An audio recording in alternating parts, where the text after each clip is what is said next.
No matter what we do, it's gonna be arbitrary. I know. That's the problem. So whether we charge Mr. Post $500 or $200 or not, it's arbitrary and we have no rationale, right? We can make the case to the next person that comes that 0 is the right amount. And isn't that 500?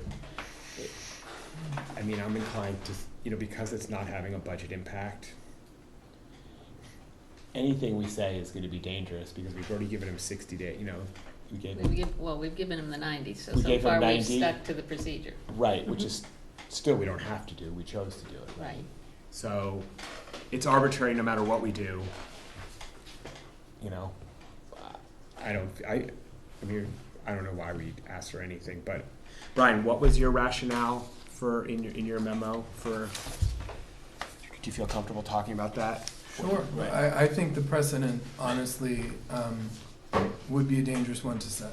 I think that others who are not Precedent as, of not charging of anything? not charging anything. Okay. I think others who are not as honest as Mr. Post could potentially take advantage of the board. I will tell you, residency occasionally, and sometimes more than occasionally, pops up where people have moved, are not as honest as Mr. Post, and take advantage of the fact that that's a very difficult thing to have to track down.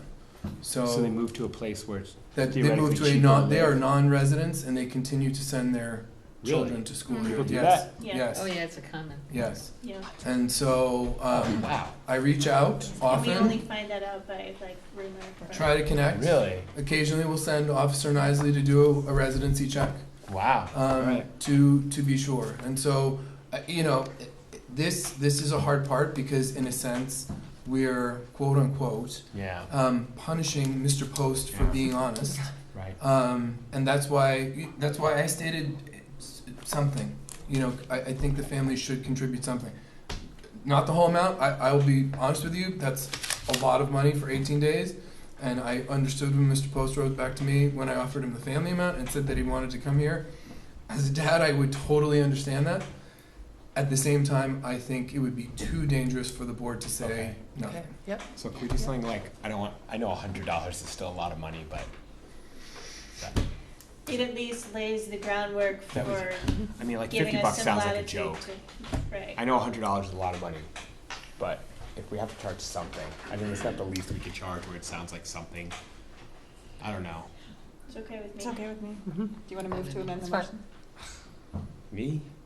Can I All right, amend I'll my- do can it. I I'll do it. amend I'll my do it. I'll do motion? it. I'll do it. I don't think I can. I'd like to move to amend the motion, Bridget's motion, that we charge Mr. Post's family $100 for the remaining 18 days tuition for his 2 children. It might be. I'll second that. Any further discussion? All those in favor? Aye. And then we have to vote again on the motion as amended. Oh, really? Honest. True story. Okay. So we've approved the amendment of the Yep. motion. Do we have a second for the amended I motion? did second the That was amendment. a Okay. dangerous Yeah. happening. Okay, great. All those in favor? Aye. Aye. Okay. Thank goodness. Thank you. Thank you for I coming. Thanks for appreciate coming the in time. Thanks and for I- coming to us. I think that was a fair outcome, Okay. and I appreciate you thinking that through, not only for me, but for whatever comes after me. Thank you. Good luck with the Yeah. move. And good luck with the move. Thank you. Hopefully. Hopefully, by the, I commuted from Randolph for a Hopefully- long time. It's a long drive. yeah, it's not great. Hopefully by the end of the summer, I'll have figured it out, and it'll be like they never left, which is really my goal. Great. Thank you. All right, thanks. Good night. All right, can I hear a motion to adjourn? I move to adjourn. I second that. All those in favor? Aye. Aye. Bridget, it's all Can you yours. stand up? Do I have to move or can I stay? No, you should stay there. Okay.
Public Schools Board of Directors to order. Mr. Minchin. I had an agenda item I'd like to add. I'd like to have a discussion about maybe a short contract to help review bids for the playground. I'm going to add that to the agenda after number 5, so that we can have the parents, so they don't have to stay. I've also added a item to the consent agenda for a new food service director. The first item on the agenda is public comment, and there are some folks here. If you're here for item 5, you don't need to be part of public comment now, but if anyone has public comment on something else? No? Okay. All right, moving on to the consent agenda. They were figuring out Oh, whether they really you're figuring it are out. number 5 or not. You are number 5? Okay. Okay, a motion to approve the consent agenda? I move that we approve the consent agenda. I'll second. I should have said that on the consent agenda is approval of the minutes from May 16th, approval of new teacher contracts, approval and signing of bond documents, approval of MHS roof bid, approval of tax anticipation note, approval of the AFSCME side letter agreement, and adoption of the tobacco prohibition, education records, student alcohol and drugs, and limited English proficiency students policies. All those in favor of approving the consent agenda? Aye. Any opposed? Thanks for all the explanations of that material, Brian, in the memo, and I understand we all need to sign things? Yes. Okay, so Actually, Let's- we're down to just 2 more that need to sign, and so if Lisa and Ryan take care of that, I will just grab it back from them. I already have it. fantastic. Thank you. Jim, Tina, and I already signed. Okay, great. Double check there, but you should have it. And the consent agenda also included the teaching positions and the service director, as Yes. Brian indicated Thank at the you. beginning. The next action item is the warrant process and approval process, number 4. Grant, do you want to come and speak about that? Since you're doing 2 things at once? Yeah. I'm sorry, I didn't realize you were over there.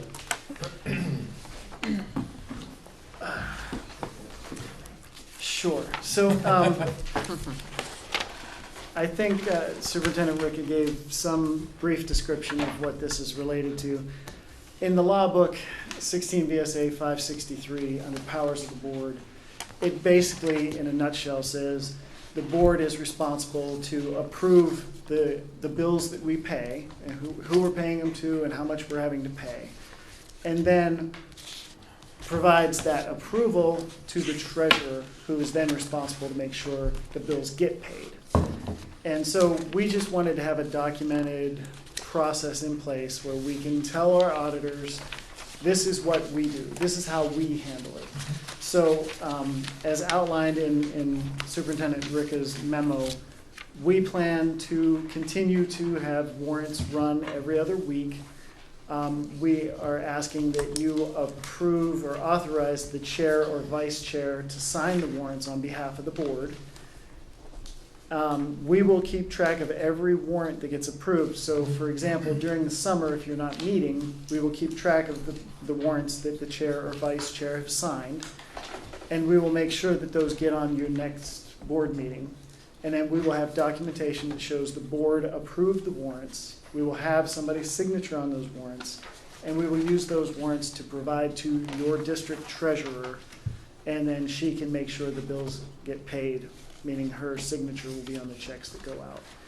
So it's just kind of a simple housekeeping thing so that I can document that you have agreed to this process. So I believe there was a suggested motion to approve the warrant process as outlined and to authorize the chair or vice chair to sign warrants on behalf of the board.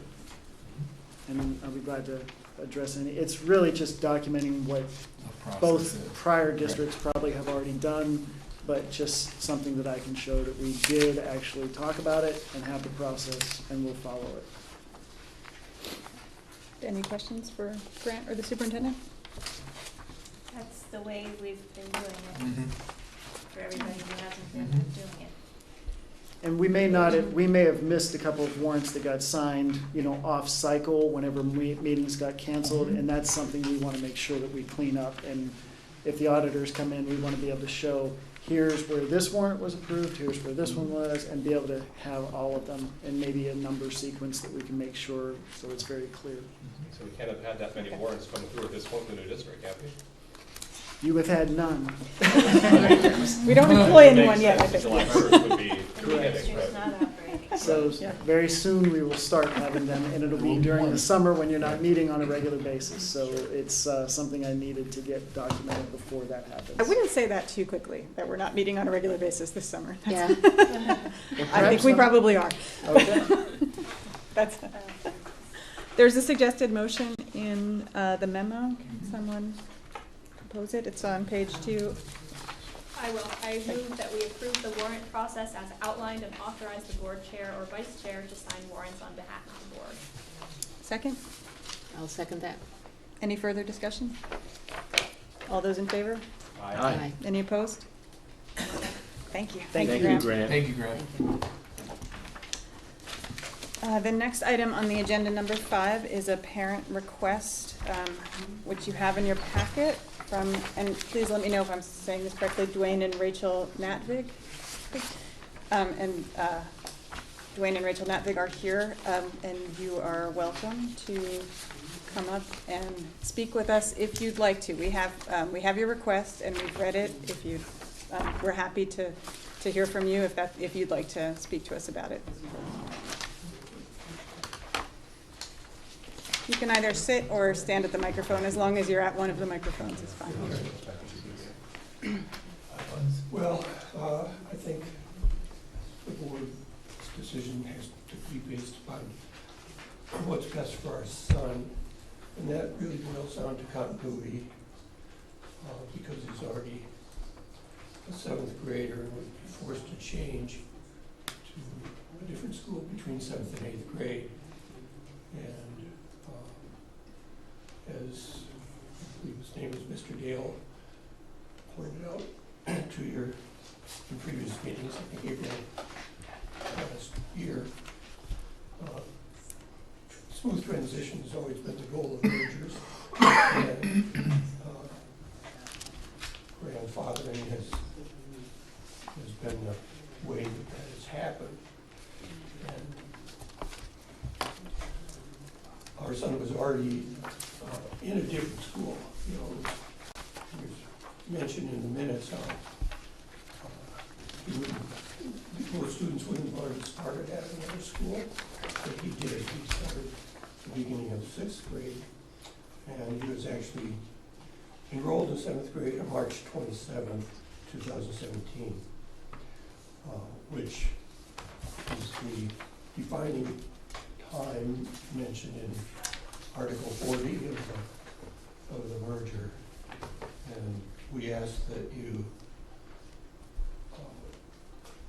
see that as a literal interpretation. It's kind of like fundamentalism, I suppose, but the intent might have been to say attending, but it didn't say attending. It said enrolled, when he was indeed enrolled well in advance of that deadline. And we implore you to allow him to continue at a school that's been very good for him. And that's the main thing for us. Thank you. And I would just like to add, maybe with a little bit more clarification, that I think our request is based on looking at the agreement as it was accepted in the merger, and the wording does say that your child be enrolled by the certain deadline. So I think it's that wording of enrolled where we're having possibly the debate is centering on that. He was attending the 6th grade, but he was enrolled to be in the 7th grade by that date. So the letter of the agreement, he meets the letter of the agreement. He was in fact enrolled to be in the 7th grade prior to your deadline. He was not attending 7th grade, but he was in fact enrolled in a different school district. thank you for coming tonight and for your comments. We're going to open it up now for the board to discuss your request. And we're able to. You're welcome to sit down. You can stay there at the table, it's fine.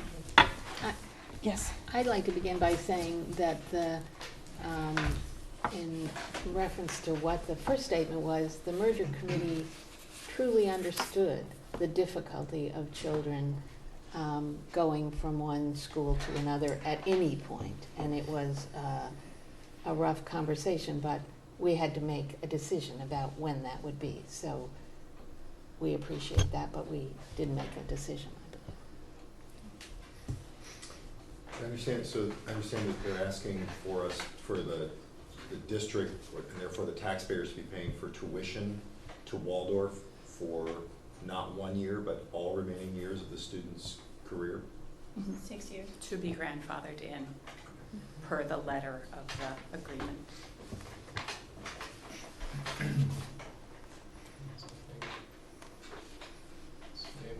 I mean, it really was, as you had mentioned, when the board went through, the study committee went through this discussion, we spent a lot of time and a lot of meetings talking about what the cutoff point would be.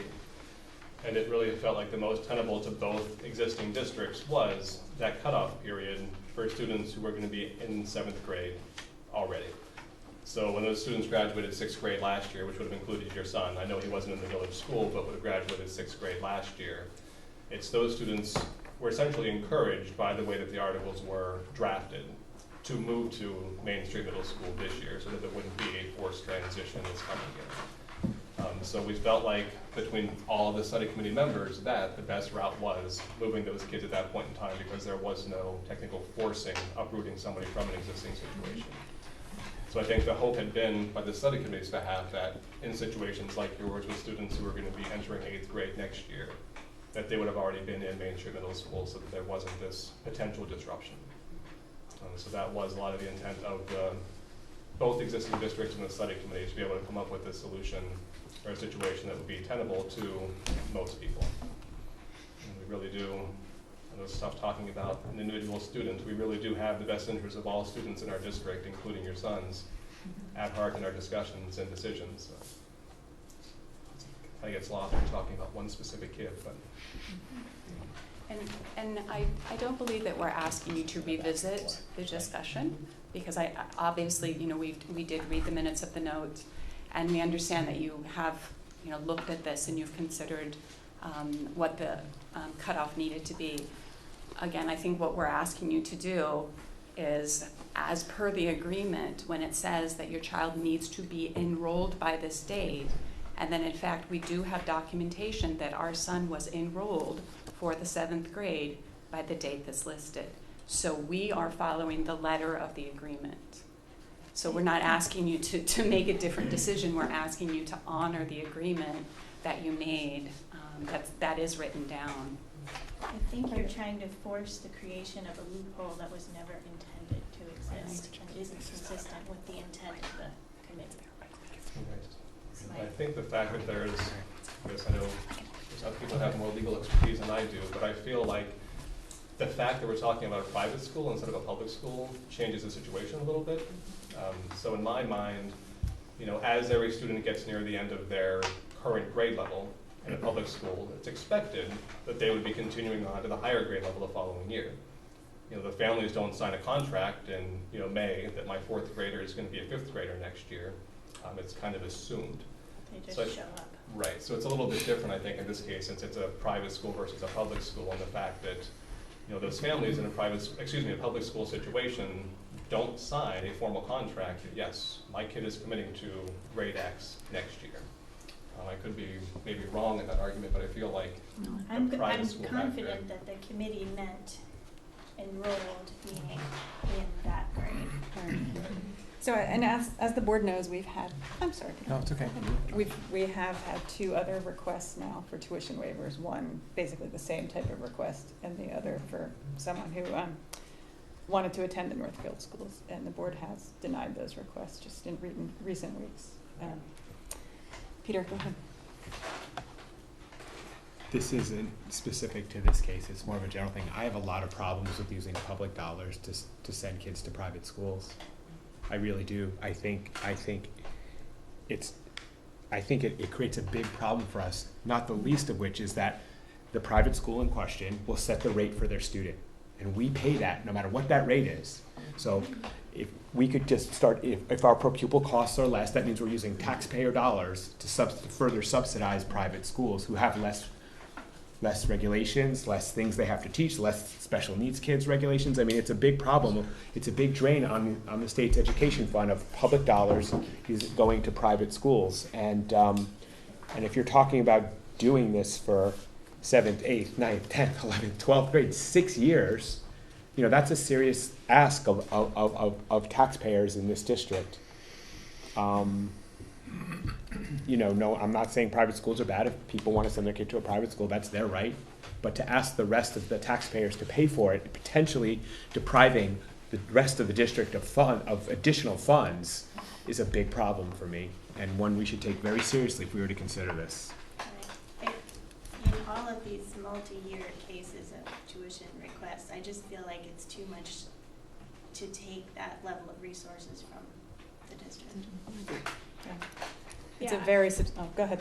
I just would say, I hear your argument, Peter. I don't think it matters whether it goes to a public school somewhere else or a private school. Either way, it's still, that money leaving the district. I mean, accepting. As far as It decision making. is different because when I hear what you're As far saying. as I would say, if I could to just for 1 minute I hear what before. you're saying. Yeah. I would say whether it might be different, it's probably not a basis on which we can make a decision. Fair enough. The impact on our district is the same. That's fair. Regardless, Right. and that's go ahead, Steve. I think as we make this decision, it's important to frame it not in terms of the best interest of one child, but in the interest of the best interest of all the children in our district and the best interest of the owners of our district, who are the people who live in these towns and who contribute both civically in terms of volunteerism, but also in terms of financially, in terms of taxes. It's a balancing act that the board is charged with making. We take that role very seriously, and we are not able to favor one person over another in that process. I also think that one of the problems with these is that they're such expensive asks.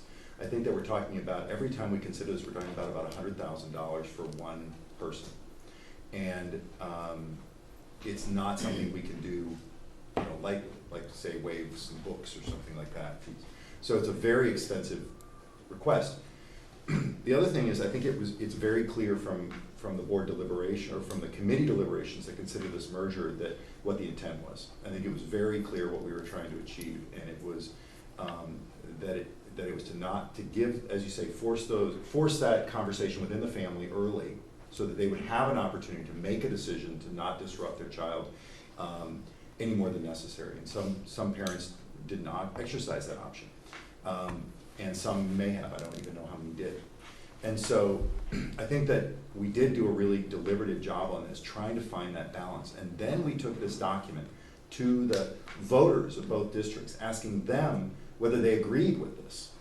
And they overwhelmingly in both towns said they agreed with this, frankly, compromise between the towns about how this was going to operate.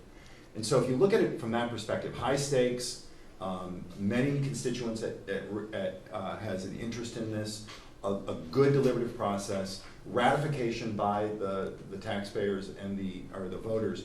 I think we have pretty solid grounds to say that we have really taken the best interest of not just this child, but everyone when we do this, and that we're being very consistent in what we're doing.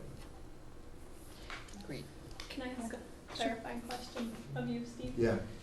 Or I guess the whole board. Do you think the public, when they were voting, do you think people were informed as far as that it would mean enrolled in 7th grade means currently in 7th grade? Was that something that I think there was a lot of conversation. was clear? There was a I lot had of a lot of conversation in conversations about that Roxbury with about people. that, and I think people were clear, and people who had concerns came at that time to voice it when we were having the discussion. So I think it was clear. And I would say people in Montpelier were concerned about it too, because the issue of Montpelier voters paying for the tuition Right. was an issue, and there were a lot of conversations clarifying why some students were grandfathered and who would be grandfathered and when that would stop. We had all those color-coded stepwise charts. We did.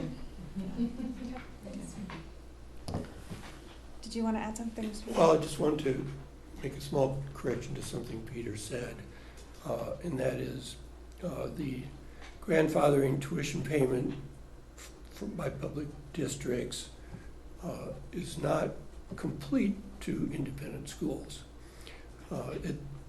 It is true for other public schools that the sending district would pay full tuition, but it isn't true at all for independent schools. There's a significant difference. It's subsidization for sure. And I also wanted to say, Steve sort of implied that people who send their children to independent schools haven't supported their committee. Well, this isn't true at all. I mean, I've been paying taxes and supporting Roxbury School for 35 plus years, and I don't know, it just seems like we're asking you to consider the disruption of an educational path that denial would bring to one student, yes, and yes, he wasn't in the Roxbury school system when discussions possibly were made clear to other sixth grade families that he better transition quick. But like we said, he was enrolled. If you wanted to say attending, you should have said attending. That's just pretty simple in English. And the meaning of enrollment is pretty simple too, and from Webster's anyway. And just want you to think about his welfare and not just about dollars.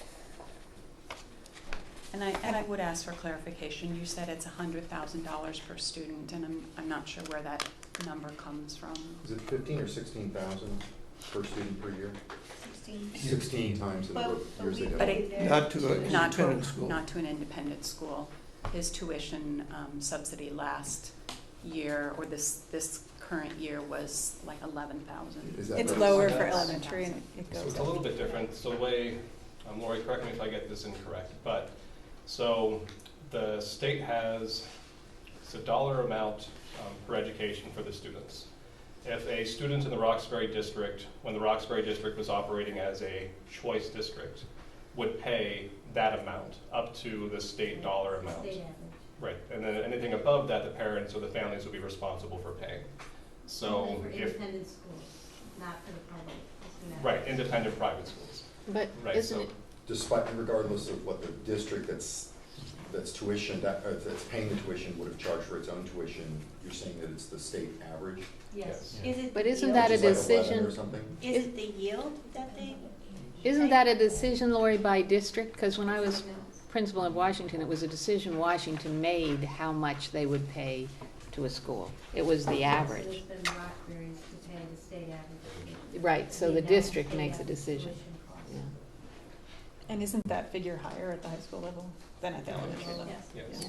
for sure. I do just want to say that and I think I probably speak for the board on this, that these have been very difficult conversations for all of us every time one of them comes to us, and I suspect this is not the last one, because we understand that when parents like you come, you have the best interest of your child at heart, absolutely. And we have to balance that with our responsibility as fiduciaries for the district and our responsibility for all the students in the district. And it's not easy, and we understand that it's not easy for you too.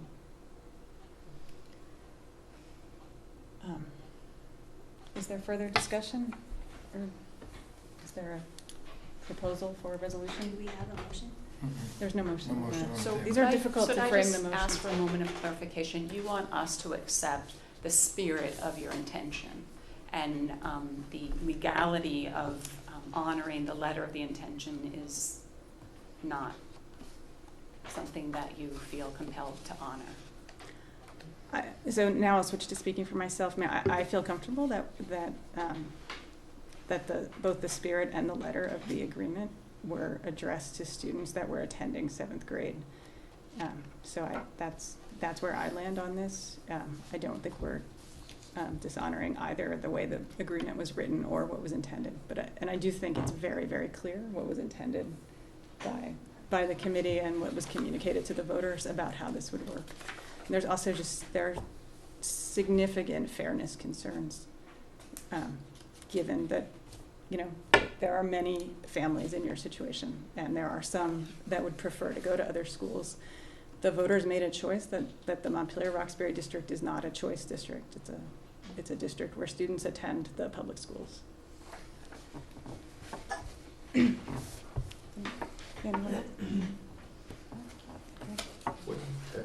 need a we motion? received a request, so. Right. In the past, we've addressed these with a motion to direct the superintendent to respond. That's my recollection of how we've done it on the others. Is that Okay.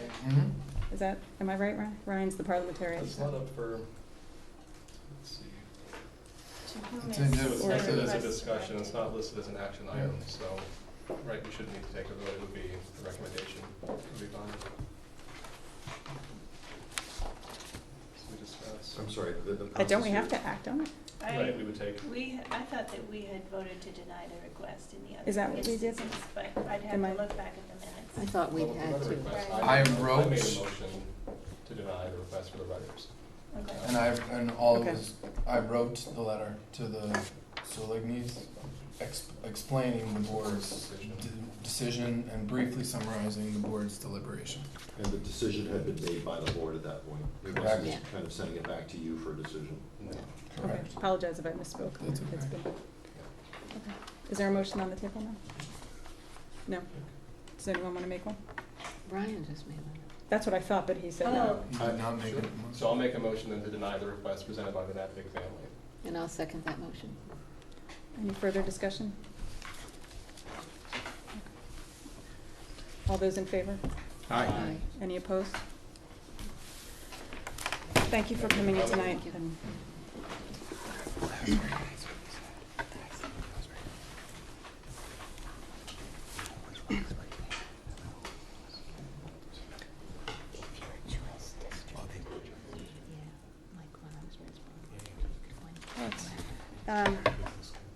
We're moving on to policy discussions, and we have 4 policies for first reading.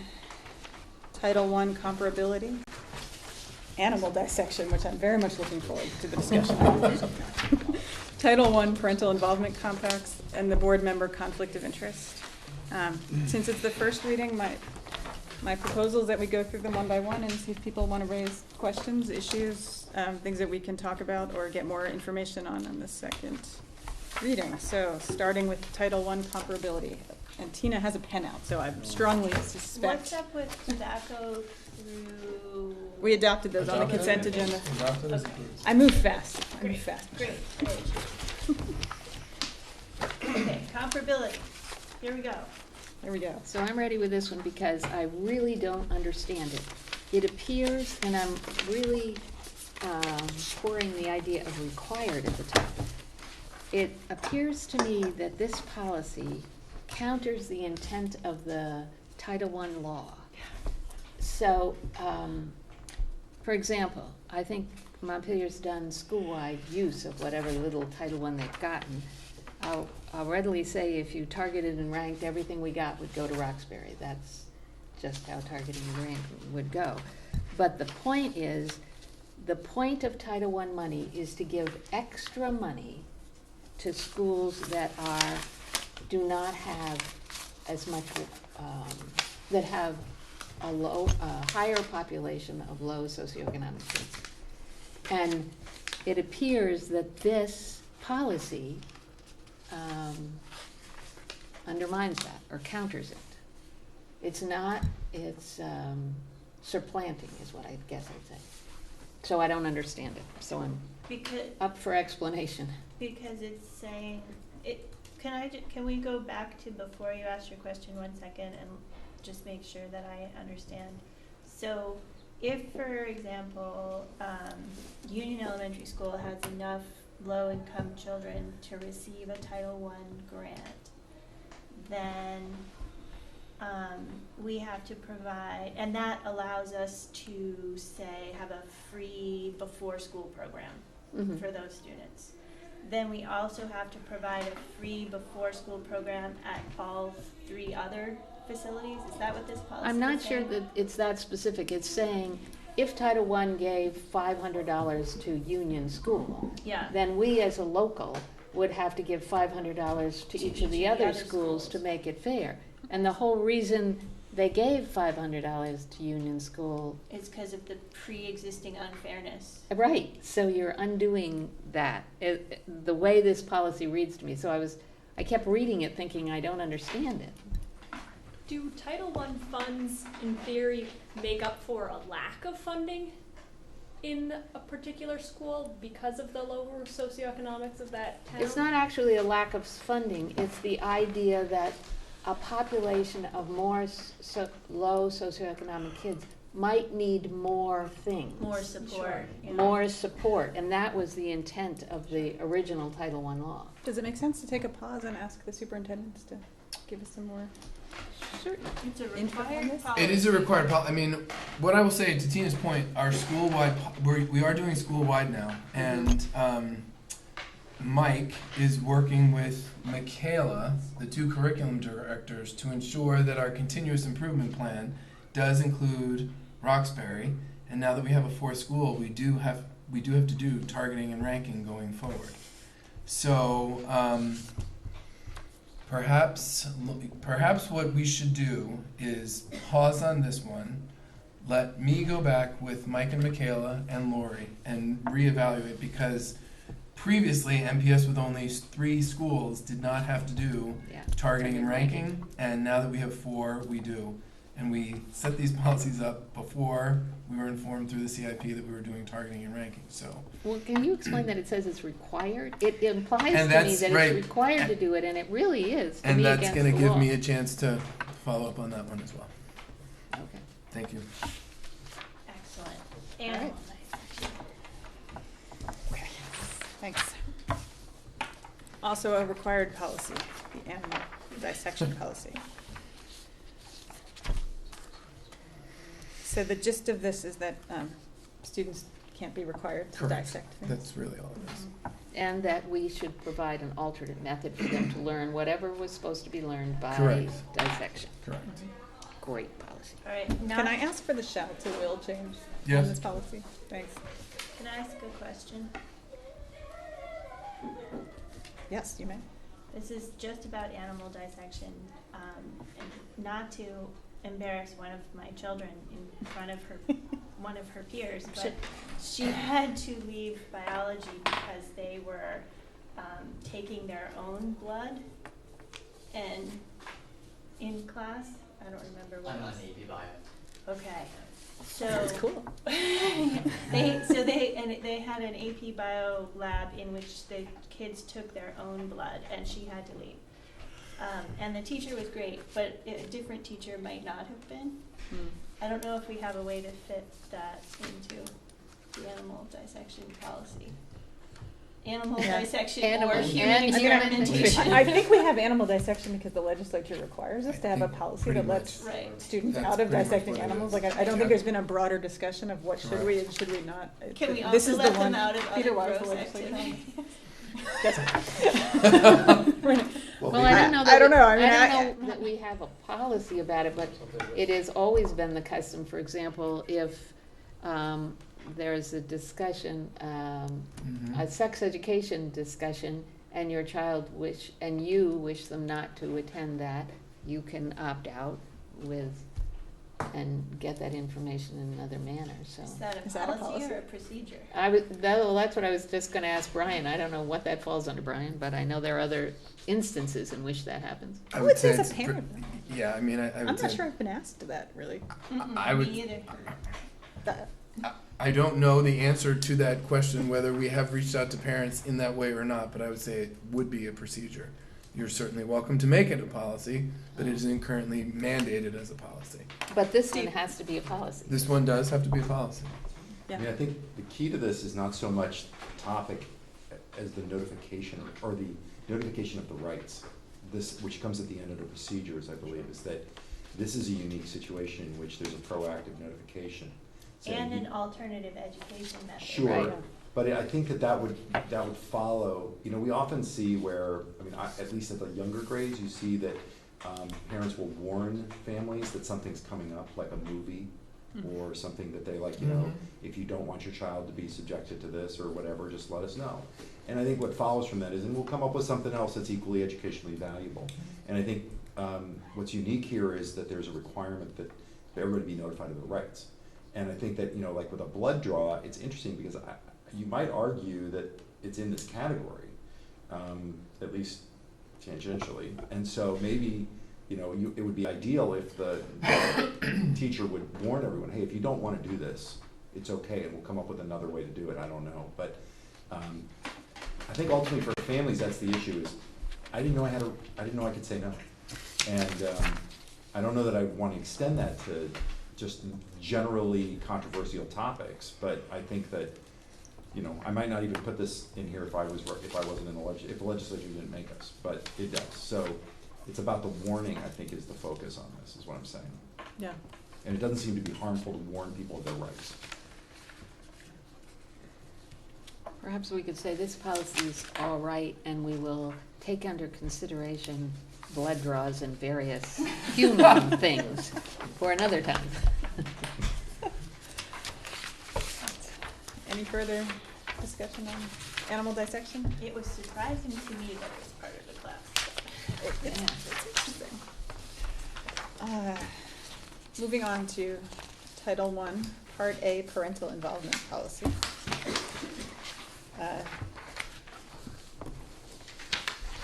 Which again is a required policy involving our obligations to make sure that parents are involved for parents of students receiving services and programs under Title I. Are there any questions about, My only question. questions about this? It includes the sample compact as well. That would be part of the policy as adopted. Yeah, you know, and as I'm looking through this, it has references to No Child Left Behind, which has been amended to ESSA. So I'm going to suggest we pause on this as well, simply because It's out of date. it's out of date. So we're gonna have to go back and look at this one as well. Fix the typo in the first sentence, please. Thank you. And I was gonna say that, as an editing thing, there are all those numbers, it didn't make any sense to me. They're Two footnotes. after Oh, It's because the footnotes are not superscripts. Is that what you mean? That took me Okay. a minute too, I but I think couldn't that's figure what's it out. going on. Oh, It's a- okay. It's a strange Yeah. formatting. That's what the typo, okay. Yeah. Okay. There is no 6, though. Oh, yes, there is. Oh, I got it. Thank you, I'm sorry.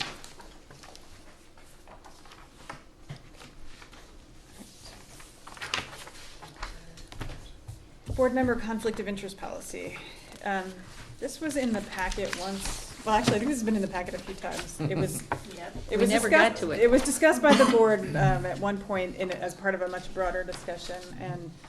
And just for some background, I think there was a point at which the policy committee was thinking of having a code of trying to get a code of conduct policy that included the conflict of interest provisions potentially, and have a discussion about that, which might yet be a good idea, but that broader policy discussion keeps getting postponed, and this is a required policy under state law, so we began to get concerned that it has to be in place for the district. So this is the standalone standard conflict of interest policy.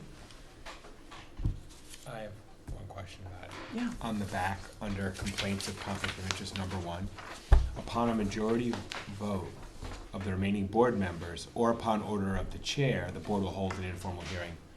Why would we give the chair the opportunity to, let's say presumably the majority of the board members don't want to have this hearing, but then we let the chair just say unilaterally, well, too bad, I want this to happen? Is that what we're saying? That is what it says. So I'm not, what's the rationale for giving essentially the board chair the unilateral authority to decide if there's a hearing? Why I wouldn't we don't just know. stick with the majority of the board? I will say that we should be careful, and that's why we're doing this on a first reading. We should be careful, because there are required provisions under the law Okay. for this. We have to make sure that, So before my we change question- anything, that it's not something That's in the fair. statute. It would I don't have an it answer would for that. just Do you, seem Ryan? like it potentially would open something up if the board chair had potentially an axe to grind against this one person, they could start dragging these things through. I'm not saying it would happen. I'm not saying this Jim's gonna do this. I'm really not saying Jim is gonna do this. Right. Oh, Right. but I guess Michelle the- might have. Well, let me tell you, the previous chair, boy, no, but in seriousness, the majority sounds like a reasonable position. If it's not required by law, it seems like a majority would be the way to go. It may be just Steve was in the next, interest of Steve. time. It could be that, it could also, right, it could also be, and this is, these provisions where the rest of a board brings one board member up on charges kind of thing, and then everybody becomes the judge and jury for that. It gets really squirrely in a highly dysfunctional board, where the majority can be acting unethically. Right. And the chair may say, you know what, we need a hearing here, and you know who the judge and jury is? The people who aren't being accused, according to this policy. Which Right. is also getting a little squirrely, right? So now you've got, so now this is It's not, I think I would read this that the board, if a board member is making the complaint, they are also not. they're part of- also excused or recused It says from the of the process. That's what remaining board remaining- members, Yeah. so I remaining think is, remaining yeah. would be the person who's accused and the person bringing it Sure. or Yeah. out. So it's just a mess, right? And I think Oh, we God, have to it'd be just awful. hope that Yeah. that the odds are low that it would ever become a mess and just, you know. Okay. The other thing is, remember, the chair does serve at the leisure of the rest of the board, so it could be at any point replaced if the board chair did something that was It's true, the unethical majority can themselves. oust the chair. Are you So- saying we should get rid of Jim? When he's Since not I'm the here. vice He's chair, not I'm here. definitely not saying that. My sense is, Okay. if it's even close to being required by statute, don't mess with it. Yeah, I agree. Even if it isn't, I don't know if it's gonna really matter, but. Okay, fair enough. I see how it now goes both ways, so thank you for that.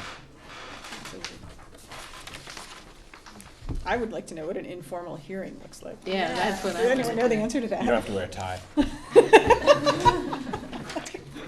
It's at Well, the to coffee me, shop. to Yeah. me, informal applies, you're not gonna make a decision, or you're not gonna decide, so why would you have it?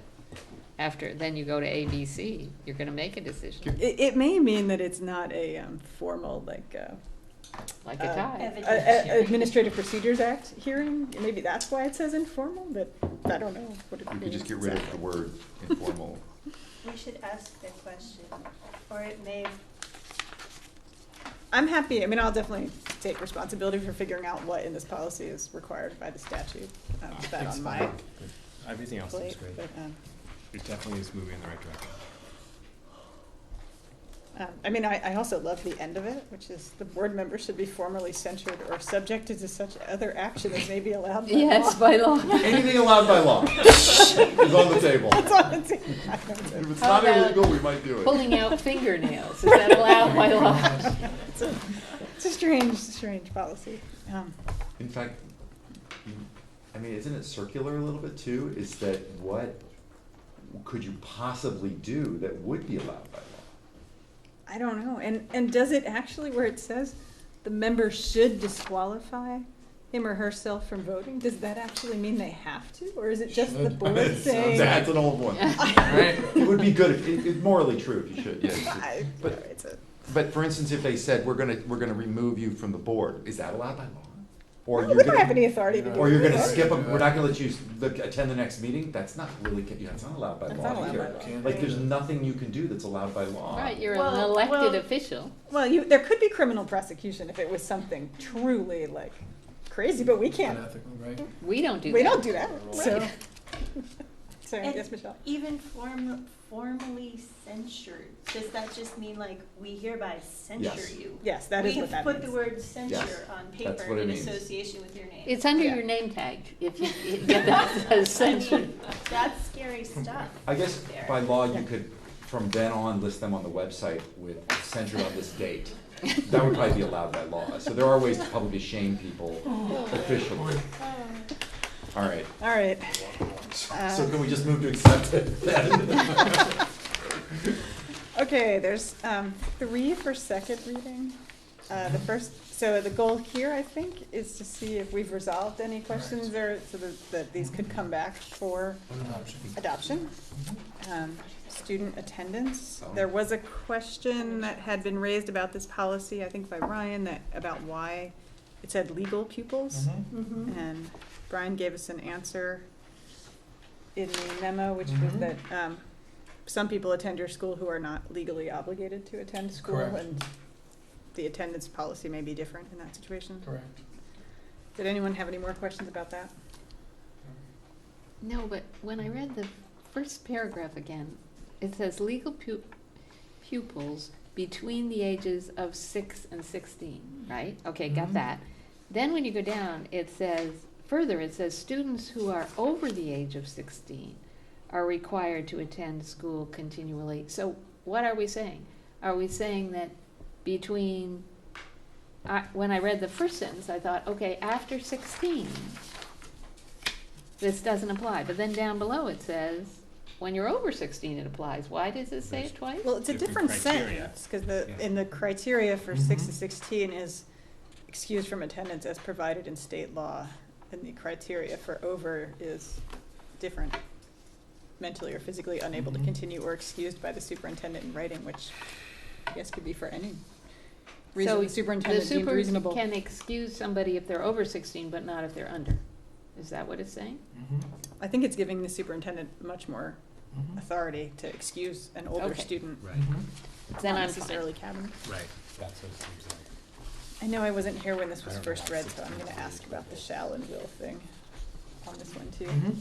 And then another semantics is that we use pupils and students in this one. And I believe more current policy is just students across the board. So getting some consistency on that in this policy. Is that because of the legal pupils I thing? think that might be. I can check. Well, it says, yeah. No, There's also pupils below.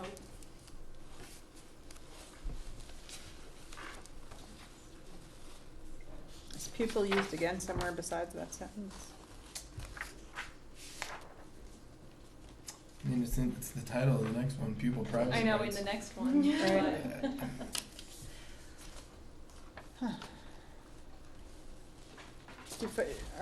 Is it a proposal that we should change legal pupil to students? Well, maybe we or- should clarify if pupils and students mean the same thing, and There's a difference. because I'm looking at pupil privacy rights, and part of, some of this language uses student also, and some of it uses pupil. Which maybe it doesn't really matter, but.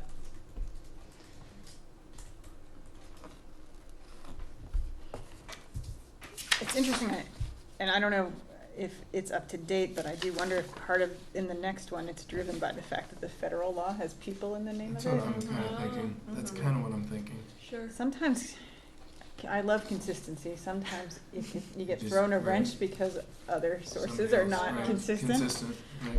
Well, my thought would be, could we be consistent and not be illegal? So for example, in the pupil privacy rights, could we just use all pupils? Right. Or is there a reason to use students? That's just a question. The student is just a better word. Yeah, I In like it. terms of common That's what I use.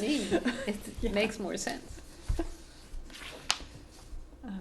Legal pupils in Title 16, but they also talk about students. Students. Right. And They do it. child, so- They do it. Right. Right. I would not. Yeah.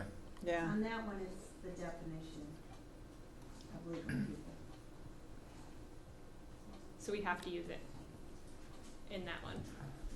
It certainly sounds like It we seems probably as though should. they're Yeah. mixing it up just as much as we are. I have Unless one there's a reason. suggestion. Yes. On, which one are we on? Back on Back student on attendance? student Okay. attendance, where it says legal pupils, you could say students between the ages of 6 and 16 who are legal pupils and who are residents of the school district. And make it clear that you're referring to the definition in the statute. Doesn't that suggest that there might be students between the ages of 6 and 16 who Or aren't legal not, pupils? right. Yeah, I Which thought is that was the the whole case. reason we were using Oh, that is true? Yeah. Yeah. Oh, I thought the definition of legal pupil was between 6 and 16. No, the whole reason we're using legal pupils is because there are students who do not meet the definition of legal pupil, but this applies only to legal pupils. So you can be between 6 and 16. In that Be case, if that's illegal. true, I like your edit, and that makes sense. Legal pupil means an individual who has attained the age of 5 years on or before January 1, next following the beginning of the next school year. However, a school district may establish and enforce a regulation which requires that students admitted to kindergarten have attained the age of 5 on or before any date between August 31st and January 1st. So that's the definition of legal pupil, 16 VSA 1073. But didn't you? Once you're but didn't admitted to you just kindergarten, say you in your become memo legal? that we have people here who are not legal pupils? There was, right, Who would that be? That statute contains Oh, I that are thought, not legally required to attend. where is this? it says we may have, I don't know that we necessarily have them. That statute contains exceptions for school attendance for students not legally, is that like 4-year-olds or? I thought it was the people over 16.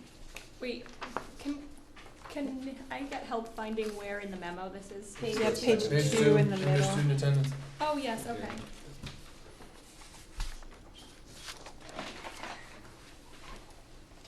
I mean, if I mean, the definitions that they go through are teen parent education program, non-residential teen parent education program. well, we also An have, individual who is not a legal pupil may be enrolled in a public school in a pre-kindergarten program offered by or through a public school pursuant under the adoption of, and it references other. well, also lots of kindergartners are 5, Right. Right. so. Well, but does that mean if for some reason we took a 4-year-old in kindergarten, they wouldn't be a legal student? If you made an exception to the, Yeah, if it, Lori, you gonna complicate this or you gonna make this better? Well, Title 16 is always twisted tail. So this legal pupil is, there's a definition that Brian just read of legal pupil. But when it comes to the attendance of children, that's under 1121 in Title 16. And Yeah. attendance by children of school age required. A person having the control of the child between the ages of 6 and 16 years shall cause the child to attend a public school, an approved or recognized independent school, blah, blah, blah. So that first sentence is combining That's right. 2 things. Mm-hmm. And I don't think that is really what it was intended to do. I almost think you should point that out to VSBA. Well, What if the policy said that, referenced the statute and said students who are required to attend school under section 1121, blah, blah, blah. Is then speaking and using the term child, Mhm. not student or pupil. Mhm. So it's really children between the ages of 6 and 16 who are residents of the school district and non-resident pupils who enroll in school districts are required to attend school. Mm-hmm. That's, so the other thing I'd like to point out is these are required policies, not necessarily required wording. The VSBA gives you a model, but you are not required to word it exactly. It's just, you're just required to put up a policy. right. That is true. Typically vetted by legal counsel and such, and that's why everybody's Right, worried about it, looks but, to them as the guiding policy. but maybe they missed something. I would use children in both of these.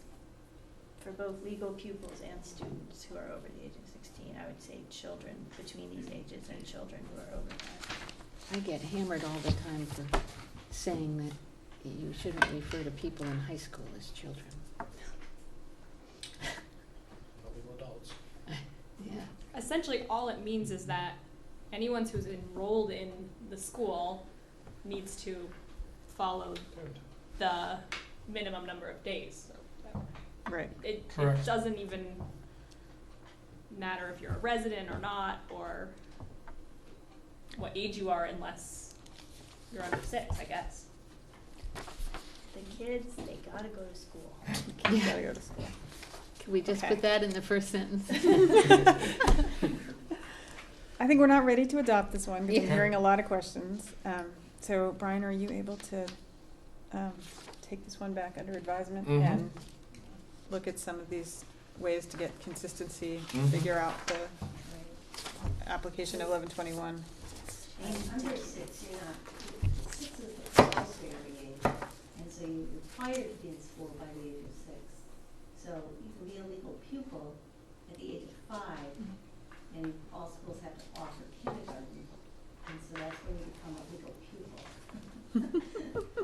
But I'm not thinking, required to attend. I'm thinking Yeah. you're not Until required to 6. go, yeah. So, Right. Right. those are the That's the distinction. details, devil in the details. Devil in the details, man. Okay.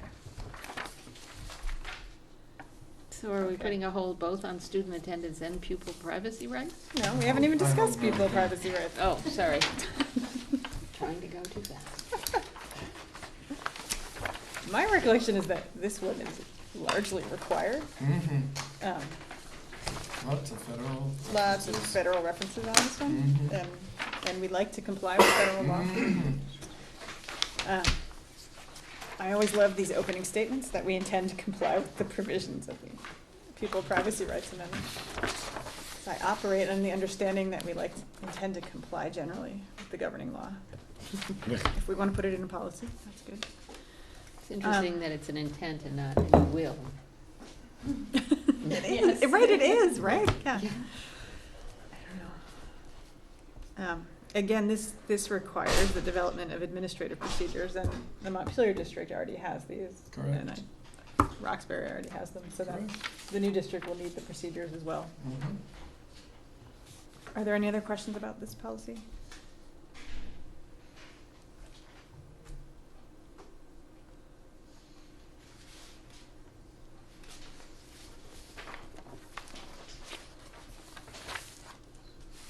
Will and Will.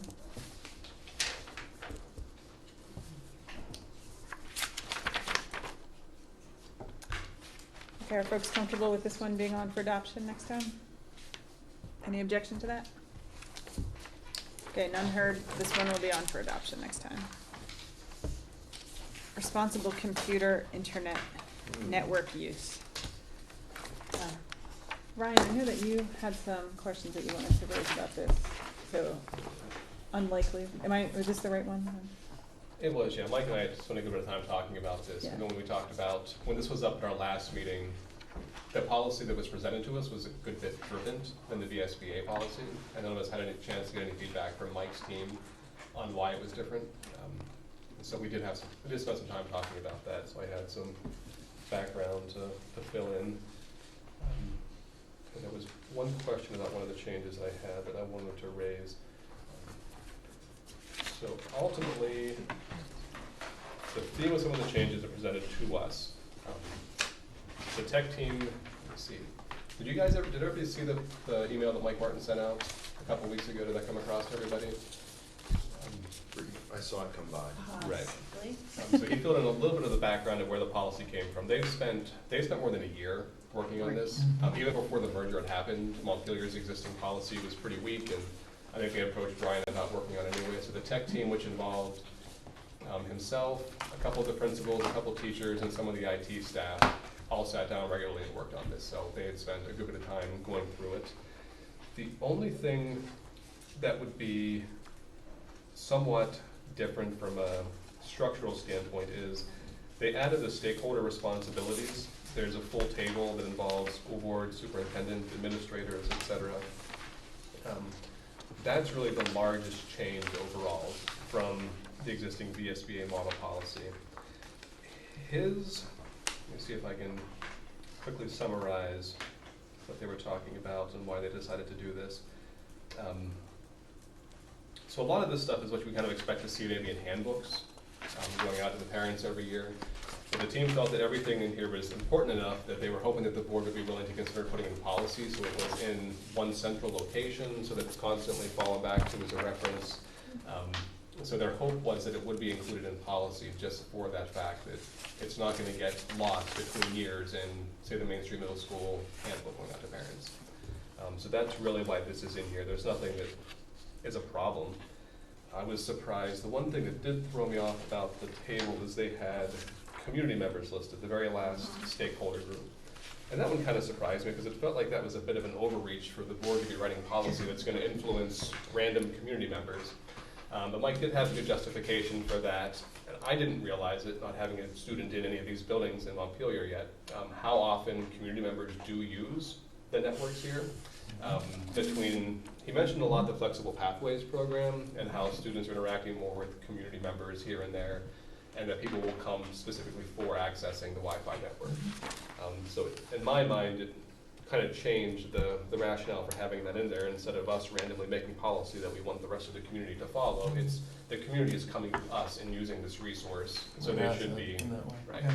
they should be aware of some of the things that they should be paying attention to. So yeah, again, overall, the theme, everything was very similar with VSBA. They updated some of the tech terms. The VSBA model policy was not in alignment with what's actually happening on the ground in these buildings with tech itself. The only thing, Mike and I did talk about it a little bit, that caught my attention that I did want to raise to the board was point 5 in the procedures. They have presented us a statement that reads, a process whereby authorized persons may obtain specific permissions in order to access online resources necessary for educational purposes. The VSBA policy has that worded a little bit differently. They presented a process whereby authorized persons may temporarily disable the district's internet filtering measures during use by an adult to enable access for bona fide research or other lawful purpose. So there were 2 theme changes that the tech team presented. First, again, was just a tech update. The VSBA's internet filtering measures removal, that's just not up to date with how things are done in the building. So they updated the language there to be more consistent with what's actually happening. But then changing the end from the research or other lawful purpose to educational purposes. When I had read the VSBA language, I had really felt like they were talking about outside individuals coming in for whatever reason. I'd use the example of maybe like a researcher at UVM coming in to do research on maybe what high school seniors are accessing for their research project or something, as an example. And Mike's interpretation was what they presented to us was it's specifically focused on, it would be MERP staff. So it's going to be teachers in the building being able to change some of the permissions to access different things, specifically for a classroom, like a teacher or a staff person making those changes. It has nothing at all to do with any outside individuals coming in. So if all the changes they presented, like I said, I would sign off on everything they presented to us as good work, good improvements from the existing policies. It's just that change in 5 that I'm not totally sure the intent is the same across the 2. Well, 5 says obtain specific permissions, which I don't remember you reading from the other policy, and that implies to me there's some process by which, if I want to override your rules, I might be able to do it, but I need to get permission, and I'm assuming that in the procedure, there would be some way that I would get permission. I'm thinking of, you might make a regulation in elementary school of some specific word you're putting up that you can't search, and then somebody wants to do some research, and that prevents them from doing the research they need to do. So like the example he would use would be YouTube. So I think YouTube must be blocked by a filtering program in most of the classrooms.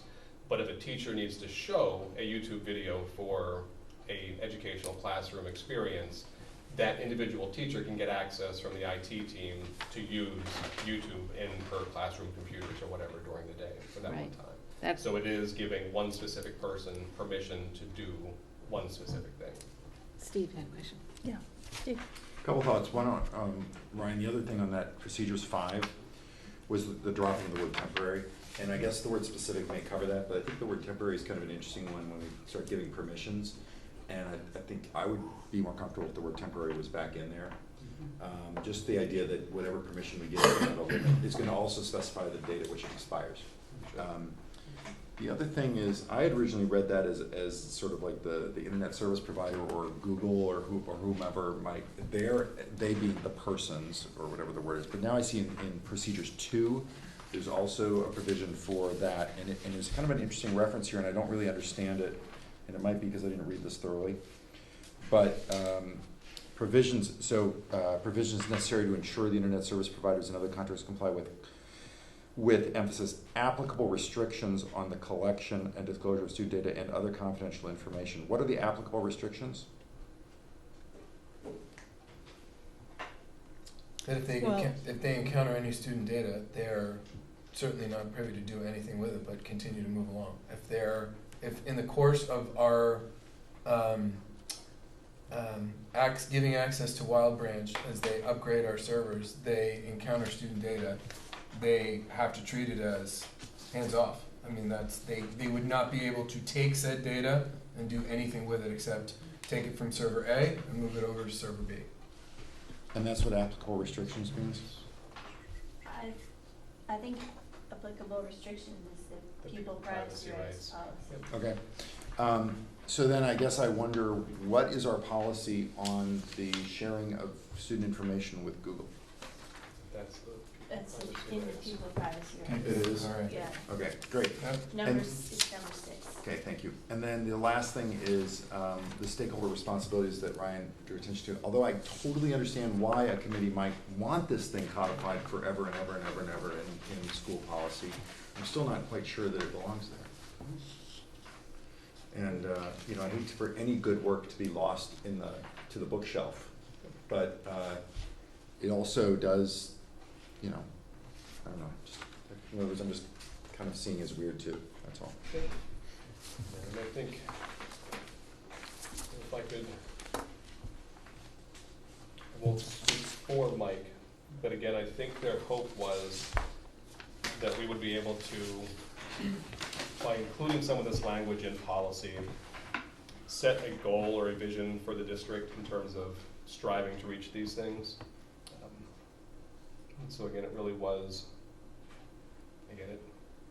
I'd asked him that specifically. It didn't feel like this fit in policy perfectly, but that was what that tech team had put forward, is mostly just trying to, again, make sure some of the stuff doesn't get lost, but also to be able to create something that essentially is a striving for the goal to be obtained. That might be the way to I would echo state that it. as well, and I think I would encourage the board, after this good work on policy, that you set up a process by which you review what you have on the books, and at some point you may get to a place where you say, this was great in its inception and we needed this stakeholder responsibility chart, and now we feel like we don't anymore. But I would agree. I think it's something, since it's not the boilerplate that we typically use, I think it gives a little room to reach for and to grow. And I like the way that was stated about that it's an aspirational thing, and maybe that's all I needed to kind of understand why it needs to be in here, and perhaps that could just be added, a little line about, it's not, this isn't stakeholder law. This is stakeholder, what do you call it, strive, Aspirations? Expectations? It's expectations, right? But Sure. It really is, it's what we all expect from folks, but for some of these groups, because they are a little more,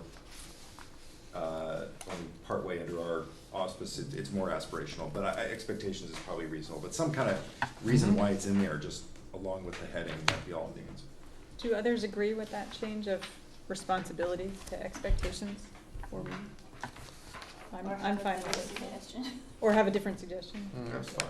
I think it's fine. I'm not sure I have a better adjective to. Okay.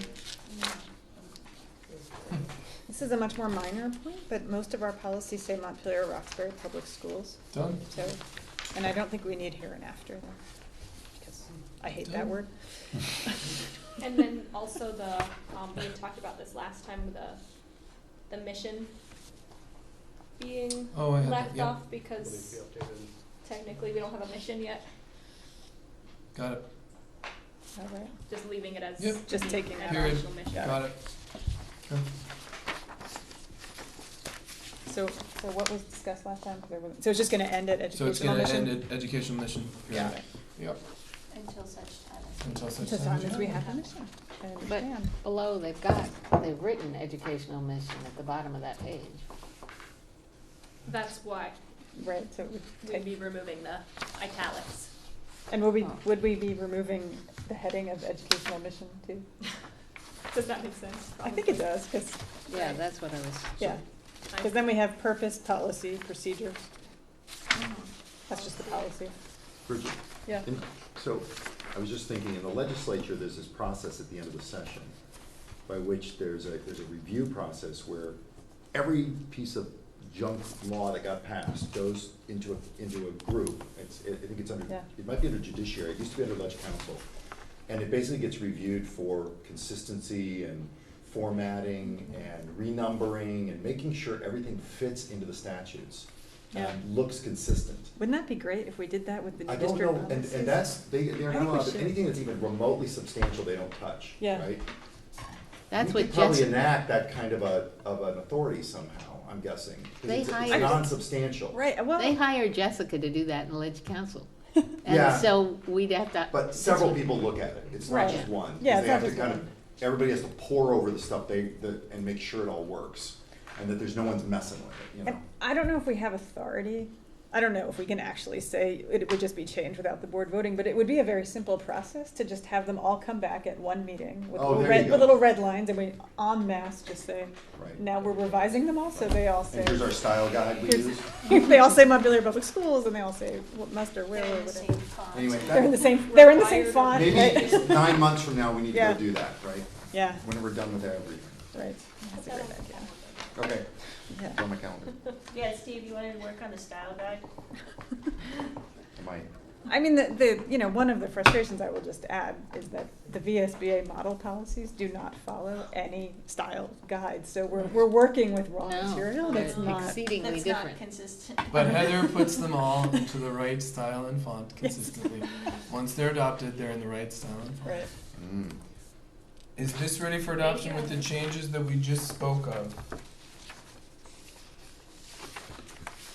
I'm I'm good. game. You're I'd good? be happy with that. All right. Thank you, Ryan, for doing the follow-up on that. That was very helpful.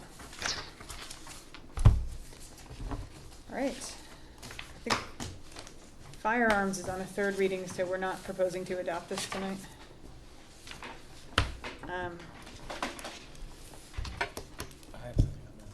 You bet. Go for it. In the first paragraph, first sentences, the last two words are "at school." So, does that imply that it's also on school grounds? So, at school is like in this building, or yeah, It's in this definitions. Firearms school the are terms fire- defined consistent with the definitions Okay, required by state so I and don't know federal what the law. state and federal law is. So, is that on school I grounds? feel like we talked about that when we were in We Roxbury. did about, last time, but what did like we? a shooting club or whatever. Well, that was a that's That's a another different question. one. But I think we Gun, talked pickup, about the truck, school. rack, in the rack of the pickup, it's all covered by statute. Yeah. Perfect. Yeah. That's all I need Parking to know. lot Thank is all you. included. Thank you. That's it. Field Okay. We trip? tried to mess with it, we failed. Any So, yeah. school-sponsored event. The club Thank you. issue is a different question, for which I'm not sure Different we have an question. answer tonight, which We is do not have an answer to that. whether Most of it's recreational activities can function consistent with this policy. I guess what I'd suggest is that we put it on for possible adoption next time. I'll see. I But can- I'll get contingent, an and answer. if we Yeah. have an answer that people are Yeah. happy with, we'll adopt it. If You we got it. don't, we won't. Okay. Is that good? Okay. Okay. We talked a lot about changing these.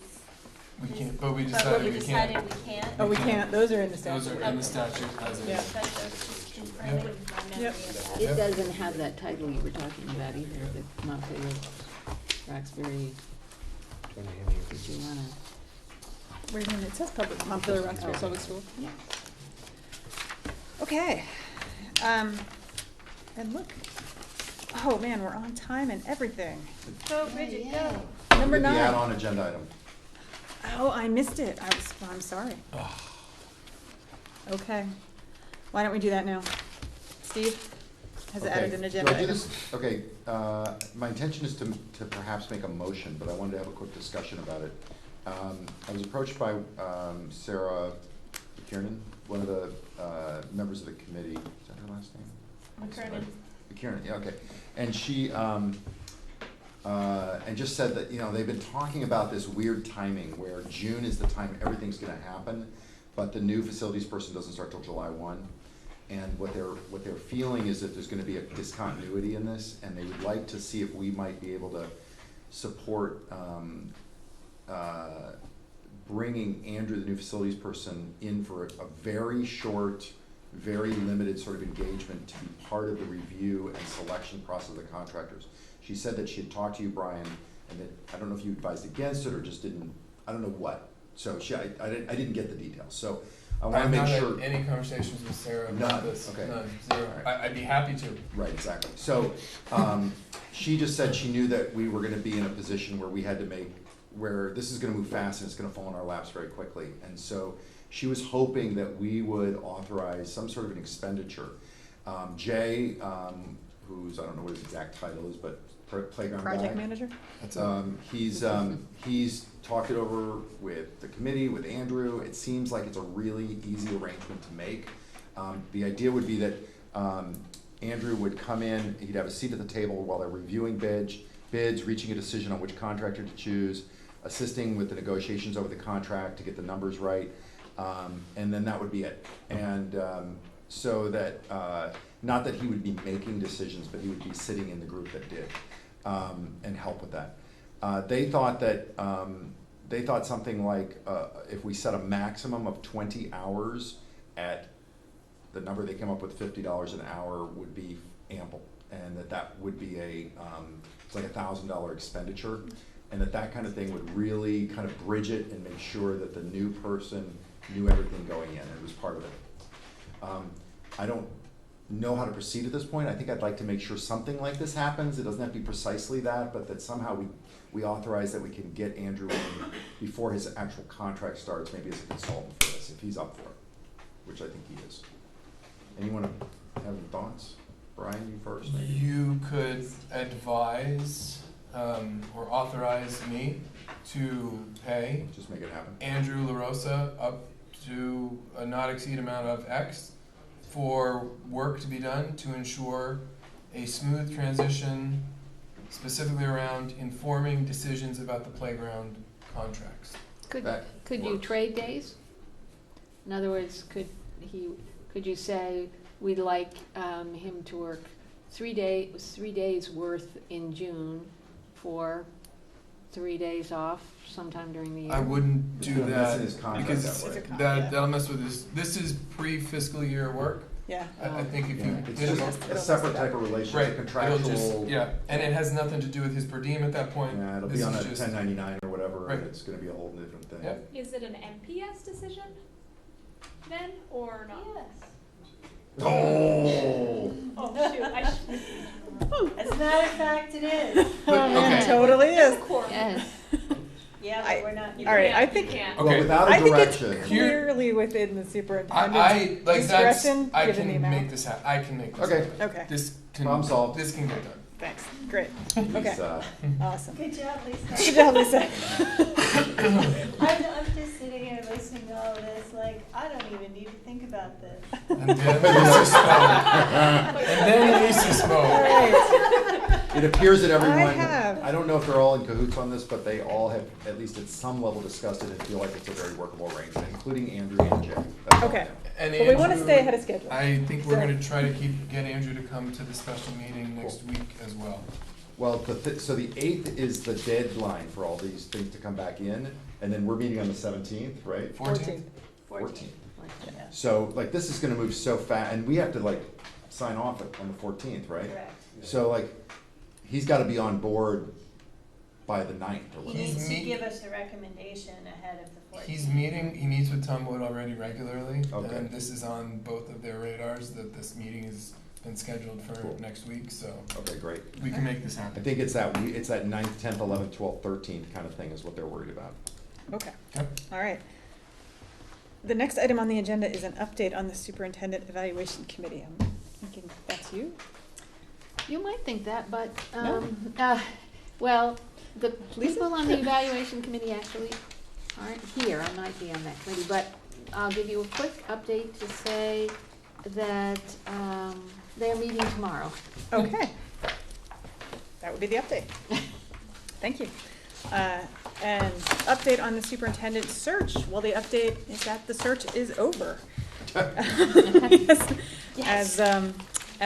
As was announced in the press release and to the school community, the Montpelier-Roxbury Public Schools have engaged Elizabeth Bonesteel to be the superintendent of the Montpelier-Roxbury Public School District starting July 1st. And we're all very excited to be working with her. So that is the update. Unless someone has something else, I would I entertain move to a adjourn. motion. Thank you. I'll second that. All in favor? Aye. All right. All right, we're done. Thanks, everybody. Steve? Thank you, Bridget. You're welcome. I thought you already had it on your calendar. Well, I did put it on the calendar as a poll, but Sorry. to be added, no, well. It worked out. Heather, It worked out. Adam's not We said it was here, all so your I fault. think we're They'll have a still. case. We definitely are still on. Yeah. Okay, anyway, sorry, So- I wasn't no, here. totally okay. Why did it in there? Tuition, It you went had well. to go to Waldorf. Heather? I think we have. Am I supposed to sign That's why I had to Kid, go. they're saying you're going to Waldorf. Yeah. It is still on. I don't know if I can, but I'll do it if you want. I wouldn't have, in Washington, I had a, Sure. Brian? after you leave eighth Sorry, grade, can I I paid give you- for Totally, because there's no school, but there's a K through 6 school. They said this kid was going there last year. Why would they not? Thank you. I don't know, I would have never, you could ask Brian. I don't want to get into